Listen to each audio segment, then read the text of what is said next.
Sam Guthrie, aka Cannonball, has been both an X-Man and an Avenger, and due to his apparent status as an external, is believed to be immortal. His powers are based around the ability to generate thermochemical energy and release it from his skin, then using that energy to propel his body through the air at fantastic speeds, effectively making him, as his name states, a human cannonball. Compared to the rest of this list, he is definitely lacking in the variety of powers department, but really, any superhero with immortality is going to be an asset, and I'd be happy to have him in my corner. Number 9. Thor is only borderline immortal, since he can be killed by Ragnarok. That said, it's not permanent because of the cycle of rebirth, and it's also a comic and he's not Ben Parker, so Thor will always be back. At least, that's what it appears to be anyway. Regardless, Thor's powers are well known, especially given his prolific role in the Marvel Cinematic Universe. But let's take a quick look at those. Obviously, we have superhuman strength, speed, durability, and, as long as he's eating the golden apples, stay in his physical prime. And with Mjolnir, he possesses dimensional transportation, a form of flight, and weather manipulation, and that's more than enough for me to say he's worthy of being on this list. Number 8. I am gonna call this one potentially immortal, simply because while he can die, he's also been seen living 800 years in the future in the X-Force/Cable one-shot Messiah War, so seemingly, as long as no one kills Deadpool, he'll keep living. And given this character has, or should have been killed more times than I can count, killing him doesn't seem to be enough to stop him from coming back. So, I'm gonna go ahead and add him to this list. Number 7. Yep, Superman's immortal, at least as long as he isn't killed. Although, let's be real, that hasn't stopped him yet either. Action Comics 1000 depicted a story of Superman bidding farewell to the Earth, and more specifically, his parents, shortly before it would be consumed by the sun, confirming that Superman could not die of natural causes. But also, in a sweet moment, we witness Clark question life, even now that he's billions of years old. We see him question what it was all for and why he keeps coming back. We already know Superman is strong, but that goes without saying. But even with everything he's experienced over the length of his incredibly long life, we see that the true strength of Superman is in his considerate nature and the strength of his heart, even in the last moments of the Earth. Number 6. Artemis is actually a fairly new character, not to be confused with Artemis Croc. This, fully known as Artemis of Bana Migdal, is an Amazon who left to recover the Bow of Ra, and became an ally of Red Hood and Bizarro in the process. Much like Wonder Woman, Artemis is immortal thanks to being a child of Hera, although she can be killed in battle. She basically has the same base set of powers that Wonder Woman possesses: superhuman strength, agility, stamina, durability. So if Wonder Woman can make the cut on this list, I'd say Artemis is definitely worthy. Speaking of which, number 5. While Wonder Woman has always been semi-immortal, as of her New 52 relaunch, she's actually been fully immortal. And considering she was impressively strong before that, adding the powers of superhuman speed, accelerated healing, and flight pretty much clinched her being on this list. Heck, she's even gained the powers of Ares, the god of war, so add that to her ever-growing list. And let's face it, with Gal Gadot being her new face, how can you not love her? Number 4. The Phantom Stranger is an interesting immortal, specifically in that he doesn't even seem to be killable. The guy has had his heart removed and still didn't die. His origins are as of yet unknown, but several stories have circulated, including that he's a fallen angel who chose no side between heaven and hell, and thus must walk the earth for all eternity. Another states that he is a citizen of another universe, who at the end of the previous universe passed over to the new universe. That's actually really interesting. This might be just me, but I've always loved fictionized biblical characters. Anyway, Phantom Stranger's powers include dimensional travel, Eldritch Blast, spectral sight, illusion casting, oneromancy, and reality manipulation, just to name a few. So, this guy's kind of amazing, and his only real limitation is his inability to directly intervene with, well, anything. Which kind of makes him sound like, well, some might say, God. Number 3. Yep, Dr. Manhattan couldn't be missed on this list. He's insanely powerful, seemingly impossible to harm, and can restore his body when disintegrated and be just fine. He doesn't breathe, he doesn't eat, he doesn't sleep, and just to top it all off, he's immortal. He's basically one of the most powerful beings in the DC universe. As far as being a hero goes, however, he's always kind of towed the line. As far as immortals go, he's similar to Phantom Stranger in that he seems to be disconnected from humanity and only intervenes when he feels it's necessary. So given its power levels and immortal status, and that god attitude, he's on the list. Number 2. Yeah, the fact that the Phoenix Force has ever been stopped is amazing to me. I mean, the Phoenix Force is an ancient cosmic entity that represents life that has not yet been born, and the forces of creation and destruction. It's immortal, and was born of the void between states of being. Its very birth just sounds like a god. In addition, it is the nexus of all psionic energy in all realities of the Omniverse, and is among the most feared beings in the entire universe, and is able to cut and regrow any part of the universe as well as destroy it entirely. And given the aliases it's had over the years, the World Destroyer, the End of All That Is, the Big Bang, Chaos Bringer, and Ravager of Worlds, I think it's safe to say that this immortal cosmic entity's strength is pretty boundless. Now if they could just make a good movie about it. Number 1. I'm surprised I don't hear more about the Sentry. So, the Sentry was originally named Robert Reynolds, a middle-aged man who obtained his power from a special serum he took as a boy. The result was he obtained immeasurable power, but another being came to be, known as the Void. The Void turned out to be Robert's other half, and as long as the other exists, the other can never die. They will always come back. And, in the most recent volume of Sentry from 2018, the Void and Robert have finally merged together, becoming whole once again and possessing power greater than they ever had while separate, which was already pretty much off the charts. So who knows how powerful this guy is now. That said, an immortal being who can't be stopped by a team of Avengers? Gotta give it to them. That is power. Number 10. Frank. Yep. Frank. Okay, fine. You may know him better as Frankenstein's monster. You know the beginning of Frank's story, created by Victor Frankenstein, or Frankenstein if you prefer. The monster eventually found himself frozen in ice, being thawed a century later. After falling in with some rough crowds, he would eventually go on to join various monster hunting teams, including the Fearsome Four and later the all-new Howling Commandos, after being recruited by Agent Coulson. Since he's kind of already dead, he can't really die, and since his cells aren't alive, he's even immune to disease. And I mean, considering he's the star of one of the greatest horror franchises in the world, I'd say he's pretty scary. Number 9. Nightcrawler. Nightcrawler definitely isn't what most people think of when they think scary superhero, but he was on my mind since I just did an alternate versions list for him.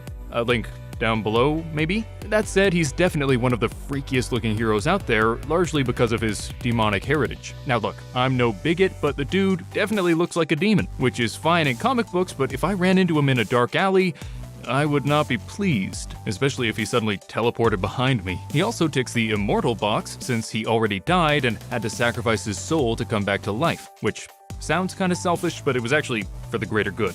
Long story. Number 8. Deadman. Boston Brand was a circus acrobat, but after being murdered, he made a deal with Ramakrishna, a Hindu goddess, to give him powers to find his murderer. But he's a decent guy, so if he sees someone being bad while he's finding the murderer, he stops them by possessing people. This led to him working with various super teams, including Justice Society International. And I gotta say, this was a pretty easy choice, since Deadman is a spooky, spooky ghost, which instantly gives him both immortality cred and scary cred. Making my job easy. Another nice thing is that he looks a lot more villainous than most heroes, which also means he looks pretty darn scary. Sometimes. Other times he's a bit goofy, but we won't talk about those times. He's scary, he's immortal, he's on the list. Next, number 7, the Immortal Hulk. Yeah, Hulk in general is pretty scary and pretty immortal, but Immortal Hulk is even scarier and even immortal. Not only does he have a healing factor keeping him young and strapping, but the whole point of the character is that this Hulk keeps bringing Banner back to life whenever he dies. So like, yeah, that's pretty darn immortal. Immortal Hulk, unlike other modern versions, only comes out in the evening if Bruce Banner is injured or dead, and apparently Immortal Hulk is the most powerful one yet. So not only does he look terrifying, but he's also even stronger than previous incarnations. Plus, as I said, he only comes out at night, and we all know nighttime is super spooky. Number 6, Ghost Rider. I think we all knew Ghost Rider would be on here. I doubt I need to really explain why he's scary, but in case you're totally lost, he's a biker with a flaming skull and demon chains who can consume souls and cause you to feel every bit of pain you've ever inflicted on someone. So yeah, probably not great to run into in a dark alley, especially if you're a jerk. In terms of immortality, it's stated in Ghost Rider's Heavens on Fire number 6 that only God can destroy a Ghost Rider, since he created them. True, the concept of God in the Marvel Universe is a bit shaky, so this might not be meant to be taken literally, but I think it's fairly safe to call them immortal. Number 5. Venom. When it comes to scary comic book characters, Venom is definitely one of the first a lot of people think of. I know he gave me nightmares as a kid, although I also had a talking toy of him, which was my favorite. Represent. Venom is freaky not only for his terrifying appearance, but also because the idea of having an alien symbiote latch onto me and control me sounds awful. However, the most terrifying thing about Venom is talking about him/it/them. Am I talking about the symbiote? The combination of them? Which version of the combination? Who's with the symbiote? Which of the dozen retcons are we referring to? And how many people will yell at me in the comments if I get it wrong? Seriously? It's a nightmare. In terms of immortality, we haven't really seen a symbiote latch onto a host for long enough to know if they're immortal that way, but the symbiotes themselves are believed to be, so I think that counts. See? Confusing. Number 4, Swamp Thing. Swamp Thing is definitely among the lesser-known superheroes on this list. Some people may not even be aware that he's a good guy, since characters based on horror tropes tend to be pretty evil. But hey, as we learned with Frank, you mustn't judge a book by its cover, even if it is a pretty scary cover. Swamp Thing came into being when scientist Alec Holland had an incident with his biorestorative formula, causing his consciousness to enter a nearby swamp. This consciousness was then able to enter any plant life and use it as a body of sorts. Despite its horrid appearance, Swamp Thing would go on to find love and fight to protect humanity and nature. And yes, the Swamp Thing is immortal. As long as there is plant life somewhere in the universe, there's somewhere for Swamp Thing's consciousness to live. It's like he has like 8 gazillion Horcruxes, except he doesn't have to split his soul. Not too shabby. Number 3, Lobo. Lobo is a big, strong, loud, arrogant, violent blowhard from the planet Zarnia. He's also, full disclosure, one of my favorite characters, so I'm a wee bit biased here. That said, he definitely fits the criteria. Immortal? Check. He's such a wacko that he was straight up banished from the afterlife. Scary? Check. Freaky looks aside, his name translates to "He who devours your entrails and thoroughly enjoys it." And the main man lives up to that name, having exterminated almost everyone on his home planet, including children, with flying scorpions. Yeah. Lobo was created as a parody of all the 90s comic books that were hell-bent on being super gritty and dark and intense, and he is definitely all of those things, with a tongue planted firmly in one's cheek. Number 2, Spawn. The thing with this list is that most superheroes look, well, heroic, which generally means they don't look very scary. Not so with Spawn.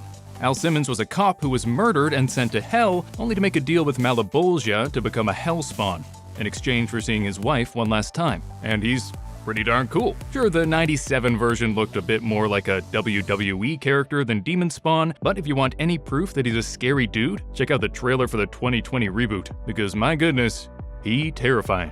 In terms of immortality, Spawn won't die of old age, and generally won't die of anything unless beheaded by a weapon of heaven. Or if you manage to kill him in the Dead Zone, an alley on Earth that counts as heaven's domain.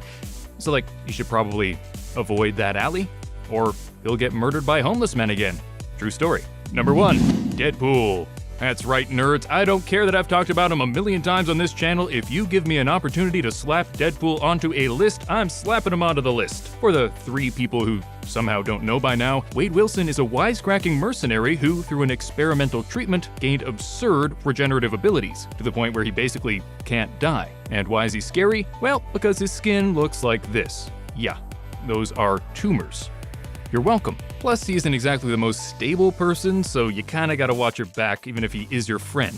As you may have guessed, he's my favorite hero of all time, and I am absurdly excited for him to join the MCU. Just please, for the love of God, bring back Hugh Jackman for one more movie. It needs to happen. Please. And at 10, Painkiller Jane. First appearing in 22 Brides number 1, Painkiller Jane is an event comics character created for a 5-issue miniseries, but then went on to crossover with characters like the Punisher and Hellboy. Jane Vasco started out as an undercover cop trying to infiltrate the mob. After gaining the trust of the mob boss, she is sent to meet a rival gang member to pass on a message, but unbeknownst to her, they planted a bomb on her, blowing it up as soon as she meets the member. He somehow survives and is able to revive her, while also giving her the superhuman ability to regenerate in the process. She then decides to leave her life as a cop behind, becoming the vigilante Painkiller Jane. While this may be the origin listed on most websites, a different origin was presented in the first Painkiller Jane miniseries, and the Dynamite Comics miniseries contains references to both versions. Her powers make her indestructible, being able to heal wounds in less than a minute. She has recovered from gunshots, explosions, chemical weapons, axes to the spine, and even a shotgun to the face, and if that's not the description of immortality, I don't know what is. And at 9, Batman. Batman isn't really immortal. He's a regular guy who has insane martial arts skills, and he's the world's greatest detective. But he's been around since 1939. That's 80 years. And while it may be a long time for the Bat, he's still looking good for his age, even though he should be looking like Bruce Wayne from the CW Crisis on Infinite Earths crossover. First appearing in Detective Comics number 27, Batman may not be your typical version of Immortal, but it's 100% sure that under no circumstance will Batman ever be killed off. Permanently, I should say. Unless it's an alternate version of him and not the main one that is bringing in the major bucks. Major bucks? The only way they would kill off Batman is if they needed the publicity or if everyone stopped reading, but nobody's gonna stop reading Batman. He's immortal because he brings in a huge amount of money. He's got like that protagonist armor, like the solid armor at that. And it ain't Deadpool. Deadpool is one hell of a disease, and I mean that as in you'll never truly be rid of him. He's like an STI. Sure, your symptoms may go down and you won't be able to spread it, but it will flare up again every once in a while. First appearing in the New Mutants number 98, Wade Winston Wilson is meant to be a parody of Slade Wilson, and they do this in the best way. The wisecracking, death-loving merc with a mouth is able to, like Painkiller Jane, restore any wound within a matter of seconds, or longer if it's a whole appendage, like a hand. This ability also depends on his mental state. If he's happy, awake, and alert, it works at its best. His healing factor is strong enough that he has survived complete incineration and decapitation, and even his head was able to be its own person as Headpool. He was able to regrow his head as well after it was pulverized by the Hulk in Deadpool Kills the Universe, a graphic novel. If you can do that, where can I sign up? I can look like an avocado had sex with an older, more disgusting avocado on a topographical map of Utah, and it's 7 Groot. I am Groot. I am Groot. I am Groot. Okay, I'm not actually gonna do that the whole time. And now I've also realized that the editor can put whatever they want over me saying that. Oh no. First appearing in Tales to Astonish number 13 in 1960, Groot is essentially a tree. He is a Flora Colossus from Planet X. These beings are tree-like humanoids whose language can only be understood by listening to the stiffness of their larynx and the breaths in between each sentence, which is one of the most creative things that we've seen done with a language. Sure, you can't speak it like Dothraki, but it's still pretty cool. Groot originally came to Earth to capture and study humans, but was destroyed by termites used by Leslie Evans. Xemnu made a duplicate of Groot by combining a human and a tree so it could fight Hulk, but that was destroyed as well. In the MCU, Groot sacrificed himself in the first Guardians of the Galaxy movie, saying "We are Groot" rather than "I am Groot," but then was brought back using a leftover twig, which sprouted into Baby Groot and more recently Teen Groot. This guy has died and come back more times than me, so I'd say that's pretty damn impressive. I've come back a total of 0 times, I think. I might have died once. I don't know. And at 6, Ghost Rider. First appearing in Marvel Spotlight number 5, Johnny Blaze agrees to give his soul to the devil in order to save his father's life. The result of this is, at night, when he is around evil, his flesh becomes surrounded in hellfire and his head becomes a fiery skull. He rides a fiery motorcycle as well and can launch blasts of hellfire from his typically skeletal hands. There have been many incarnations of the Ghost Rider over the years: Johnny Blaze, Noble Kale, Denny Ketch, Alejandro Jones, and Robbie Reyes, to name a few. And while being able to get shot, stabbed, or whacked and not feel anything can contribute to immortality, the fact that there will never not be a Ghost Rider serves as more of a way to secure immortality. I almost included Oliver Queen on the list because of what happened during the CW Crisis crossover, but I figured I'd not include characters based on what happened on TV. I'd just do comics. And at 5, Dr. Fate. First appearing in More Fun Comics number 55, his origins and alter ego were not shown until More Fun Comics number 67, where it was revealed that Kent Nelson and his father went on an expedition to the Valley of Ur. While exploring, Kent's father finds a temple. They explore it further and Kent opens the tomb of Naboo the Wise, reviving him from suspended animation and releasing a poisonous gas that kills his father. Taking pity on Kent, Naboo spends the next 20 years teaching him the ways of the sorcerer, giving him a mystical helmet, amulet, and cloak when he completes his training. Just like Ghost Rider, there have been many different people taking on the Dr. Fate title. Kent Nelson, Jared Stevens, Hector Hall, and Khaled Nassour, just to name a few. And gaining the powers of a freaking sorcerer is literally one of the coolest things that can ever happen. But the persona of Dr. Fate will always live on, always finding someone new to wear the helmet and use the title. So while the characters that wear the helmet may pass and change, the mantle of Dr. Fate will always have a home, which is really pure immortal. Wow, words. And at 4, Superman. First seen in Action Comics number 1, Superman has technically died before, but in the universe of comics, death is never really a true threat. The Death of Superman storyline began in 1992 and lasted until late 1993, where it shocked fans to think that Superman was truly dead and that there was no returning. However, this is often cited as the event that sparked the whole nobody ever really dies in comic books theme, where no matter who dies, they will bring him back within the next few issues. While also being bulletproof and super strong, He can fly, has heat vision and frost breath, and can basically do whatever he wants with no consequences. Yes, while it may be possible to kill him like they have in the past, Superman is considered the poster boy of comic books and referred to as the first superhero by many. This is technically untrue because others like Zorro predate him and fit the same bill as Superman, but whatever. You can't kill the literal face of comics, especially when we have events like Blackest Night which bring back characters who even their creators forgot about. And at 3, Green Lantern. Whenever a Green Lantern dies, another creature worthy of a ring gets chosen. There is no way to ever really eradicate any Lantern Corps from existence, since the rings will just, straight up go find a new host. There have also been plenty of Green Lanterns explored in the comics. Alan Scott, Hal Jordan, John Stewart, Jessica Cruz, John Diggle, plenty of men and women and aliens have gotten their hands on a green ring of power. But what if we were to wipe out every single Lantern at once? Like a bomb that is able to get them all since they were like at a con or something. Well, if one ring managed to survive, it would still find another host. So you'd have to destroy the rings as well. But unless you can literally do all of this at once, you'd be screwed. Because then they come for you because you just literally killed everyone. And at 2, Wolverine. This wannabe honey badger has slowly had his healing factor amped up over time. He used to take days to recover from a severe beating, as seen in the classic X-Men in Australia storyline in the 90s. But now you can drop an atom bomb on him and he can just get right back up. In fact, it was revealed that every time Wolverine dies, he goes to like this hellish world, where he has to fight a demon samurai for the right to return to life. Yeah, I don't get it either. Wolverine has also managed to regenerate his entire body from a single drop of blood after it landed on the Crystal of Ultimate Vision in Uncanny X-Men Volume 1, Annual number 11 in 1987. This also gave him incredible cosmic powers, which he abandoned and instead destroyed the crystal, killing Horde who was trying to take it for himself. Why would you do that? Which is pretty cool and one of the dopest things I've seen come from comics, but again, why would you do that? Just tear him apart. God.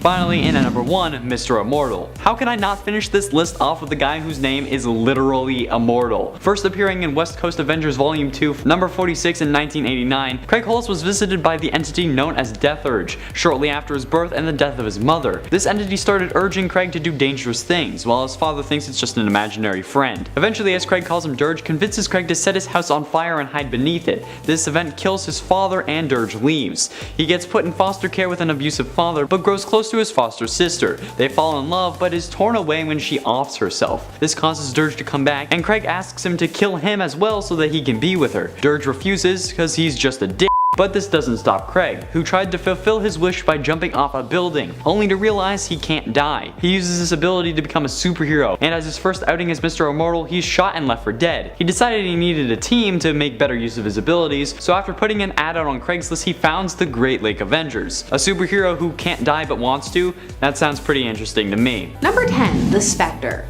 Let's start off with a different type of immortality, one coming from a character who was never mortal to begin with.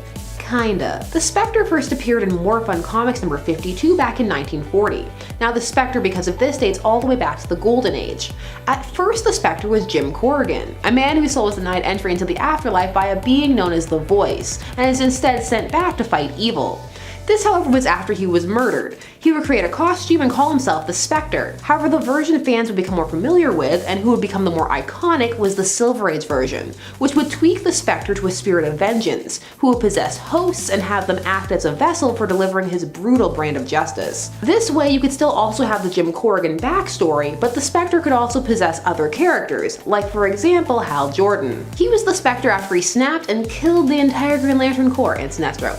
But it's fine, it was parallax. I mean, you'd think a cosmic being would know that, but it doesn't matter, except the retcon, so no one has to feel bad. The Spectre has waned in popularity in the modern era and isn't seen anywhere near as much as he used to be. Number 9, Franklin Richards. The son of Reed Richards and Sue Storm Richards of the Fantastic Four. Franklin possesses a terrifying Omega-level power set that has only grown over the years. Franklin first appeared in Fantastic Four Annual number 6 back in 1968 and only just became a teenager. Happy birthday. Now, Franklin's immortality is implied because, well, you'd have to jump through some hoops to explain it via his power set. But he has been placed on the same level as the Celestials and depicted as one of the last beings alive at the end of the universe, just chilling with Galactus. The cosmic set have already taken notice of Franklin because he can essentially do anything. Because of this, he is a very desired player on all sides because he's also so dangerous. Hence why in canon at the time of this recording, the mutant separatist movement wants him on their side and not allied with his human meta-powered parents, or mutate powered. He has been shown in certain future timelines to be able to kill Celestials. So in short, Franklin Richards is one to sit up and take notice of. It almost makes his superhero name Powerhouse sound cool.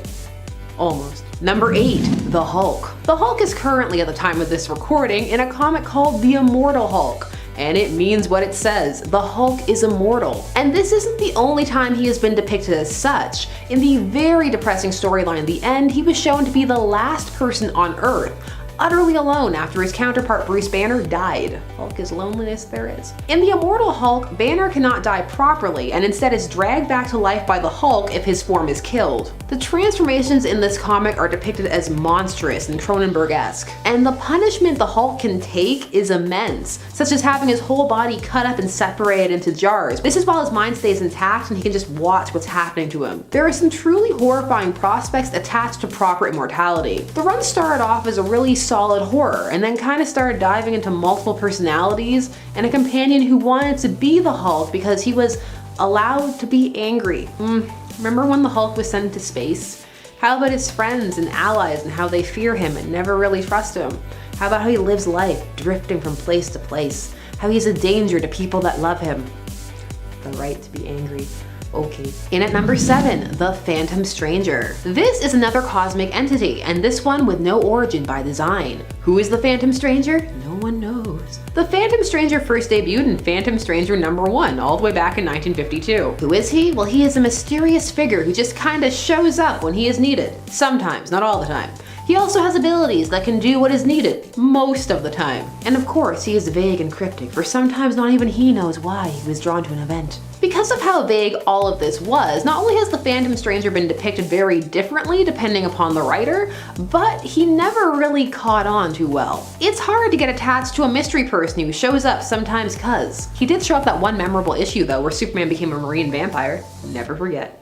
Phantom Stranger, just cuz. Number 6, Hercules. Hercules plays a decently large role in the Marvel Universe. He debuted in Journey into Mystery Annual #1 back in 1965, but that's cuz his first appearance in Avengers Forever was later said to be that of an imposter. Hercules here is immortal because he is an Olympian god in this continuity, and thus gets all the perks. No being a doorman for him. Now, Hercules had a fake-out death fairly recently at the time of this recording, where it looked as though the universe he was fighting in had ceased to exist, been destroyed. However, Amadeus Cho was able to discover that he was in fact still alive. Hercules is a good friend and rival to Thor, you know, like an anime. Hercules has also sacrificed his powers only to have them mysteriously return. Why? Who knows? Phantom Stranger. I know, different companies. Although now there may be a reason. That's what retcons are for. Number 5, Iron Man. Going for a more unconventional form of immortality with Tony Stark. Now Tony is very frail, even by human standards. For a time he needed to be in his Iron Man suit just to survive. And despite all the enhancements he built into his suits, at one point fusing them to him permanently with nanites, he was still brutally killed by his friend Captain Marvel Carol Danvers. This was during Civil War II, and it was because he didn't want to arrest people before they did crimes. However, Tony did not die. No, he managed to AI himself, and then build a new body, which has led to an interesting arc in his 2018 run about AI rights. You know, like those Voyager episodes. So Tony can be immortal, since he has found a way to transfer his consciousness into a digitized format, and hence make himself downloadable into robot bodies. However, every now and again, he must contend with the idea of, is he real? Does he have a soul? Are we just supposed to pretend he's real, Tony, and forget Civil War II happened?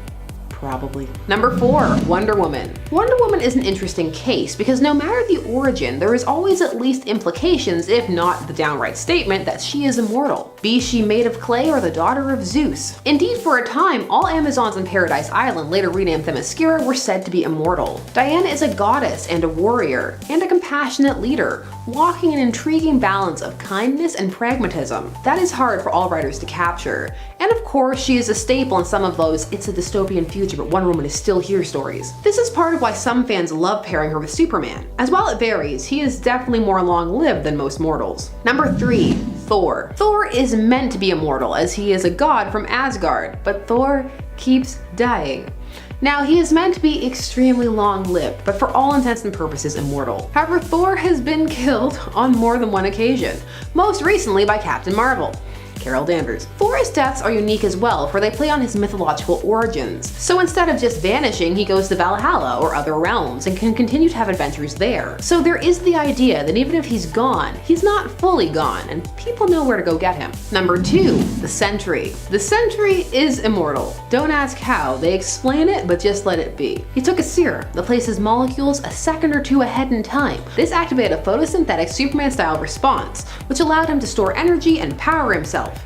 Immortal. No matter how it came about, the Sentry is immortal, and that is part of what makes him or made him so dangerous for a long time. At least in terms of the Sentry's existence, which only dates back to 2000. He was two entities, both the Sentry and the Void, who was a dark mirror to the Sentry.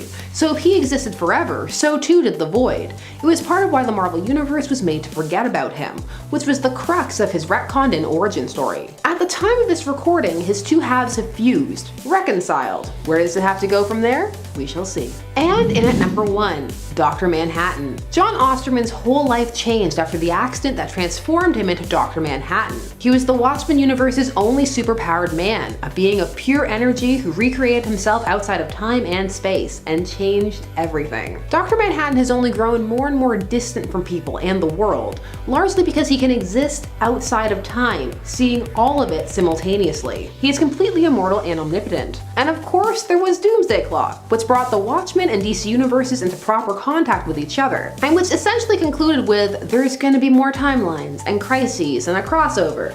100% worth a wait of 2 years. Not salty at all.